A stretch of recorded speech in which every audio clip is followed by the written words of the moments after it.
Well, good morning and welcome to episode 7 of Get Outdoors with Dawn and Dora. Dawn is behind the camera today, and obviously I'm Dora.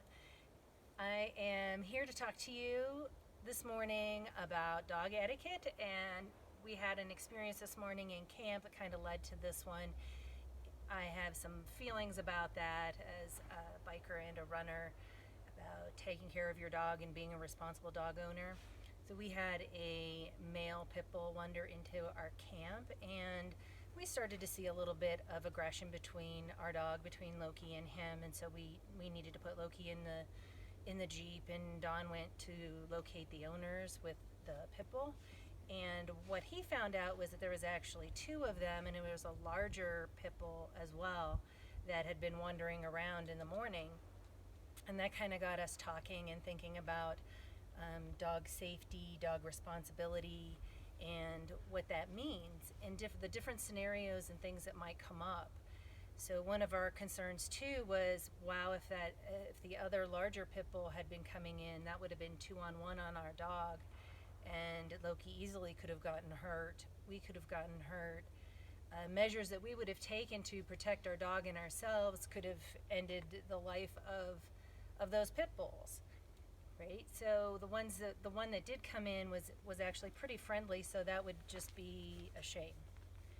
And we kind of started thinking about the measures that we've taken, where we've trained Loki. We work with him often. We work with him every day on obedience, just general obedience and recall, so that we have some control over him.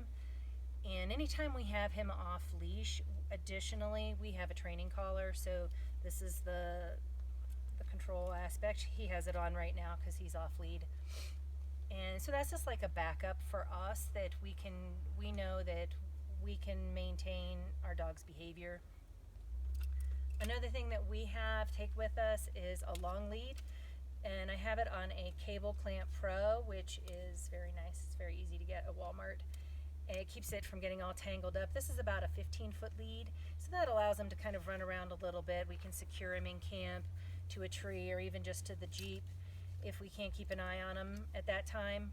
And so we do that the main reason we do that is to protect his safety, and then being responsible for anything that he might do. If he were to wander into someone else's camp, can look pretty intimidating, so he could really scare somebody. If he was just being happy-go-lucky and were to jump up on someone and they didn't have their balance, they were a small child, an older person, they could fall and get hurt, and that makes us liable as well. And I think one of the other concerns we had is that, wow, you know what, if Loki and that dog had really gotten into it, that would have been the end of our vacation, our weekend. We would have needed to take him to the vet, and that would have probably been best case scenario. Yeah, instead of going home with a wonderful experience and, hey, this was a really good weekend, the last thing you're going to remember is that damn dog that came into camp and started a fight with your dog. Right. And now you're either having to take your dog to the vet, maybe you get in an argument with with the owners of the other dog, and all of a sudden now there's a bunch of hard feelings, and you're kind of pissed off going home. That's not the kind of camping trip that you want to experience. Yeah, and so so it really got us talking about different things too. Because when he found the owner, they really weren't too concerned that the dog had been gone. He even made a comment of his dog's being gone for 20 minutes, and that is just not something that we feel is acceptable for us. In taking our dog places, we need to know where he's at pretty much at all times, and being responsible. You know, God forbid those big dogs went into a camp with a smaller dog and killed it. You can just never totally predict how your dog might react, especially when you're not there. So we have the training collar and the long lead that we use to maintain dog safety for our dog and be responsible owners and responsible campers with our dog. And we also have this little light clip that clips onto a collar and lights up, and it can be blinking. It really does help at night to keep track of your dog and where he is. So it's just like a little added feature if he's off lead, that you can kind of keep a track of him.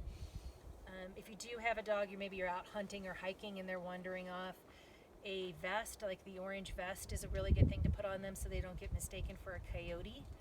In those circumstances, your dog could get shot. So that would be something you wouldn't want to have happen either. And that's probably about everything. If you like what you saw in episode 7, click like below. Or hit subscribe and let us know how you liked our video. See you, everybody.